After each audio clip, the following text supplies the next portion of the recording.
So yun na nga mga idol, dahil binigyan kami ng kaibigan namin, ayan, isa sa kaibigan namin, binigyan kami ng ulo. Alam nyo ba kung anong ulo to? Panoorin nyo to. Yes, meron kaming baboy ramo, binigay sa amin. Kaso lang, ito native, native talaga siya kasi ito. Kaso hindi na siya natural galing sa sa bukid. Kasi ito inalagaan na. So ang gagawin namin ngayon, anuhan namin ng para matanggal itong balahibo. Asan yung alambre ko? Babuira mo si Jen.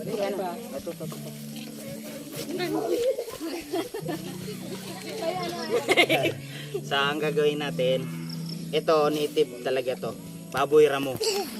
Kaso lang marami pa siyang balahibo kaya ano natin ang apoy. Ganito gagawin natin. Para matanggal ang balahibo. So ilalagay natin dito. Ito, native talaga siya. Nakita nyo naman May pangil ano? Binigay sa amin. Tropa. Ha? Bubo ka pangil yan. Lalagyan natin dito. Kumpara nyo guys sa ordinaryong baboy, no? Yung mga baboy na kinakain natin. So talagang mas malasa to kasi ito talaga native, no? Hindi ang kinakain na ito mga damo-damo, halaman tulad ng kamuting kahoy, kamote, yung mga ganon, yung mga nabubuhay lang sa gilid, kangkong, yung mga ganito. Kaya iba ang lasa ng ganitong baboy ramo na native na native. Kumpara natin sa baboy na talagang feeds na, so mas lamang ang taba. Nakita nyo yung nipis ng balat niya, yung taba. So talagang native na native. So guys, masarap talaga to.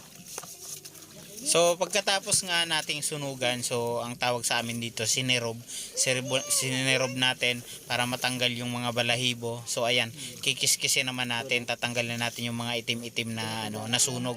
So para malinis talaga, na malinis siya.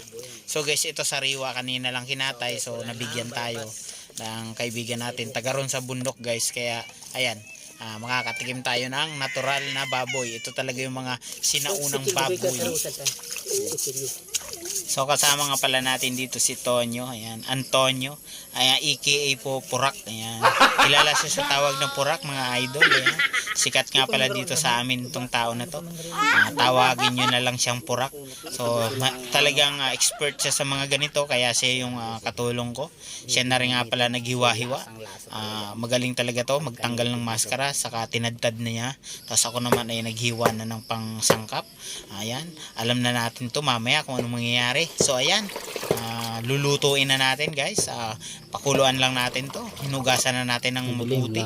At syempre ang luto natin dito, linaga lang siya guys para malasang malasa. A few moments later. Pagkatapos na ng lutuan, eto na nga guys ang final. So ayan, dito na tayo, ayan, shot na daw tayo guys, ayan. So ayan, natikman na natin ang ating masarap na ulo ng baboy ramo. See you guys, ayan, shoutout kay Tonyo.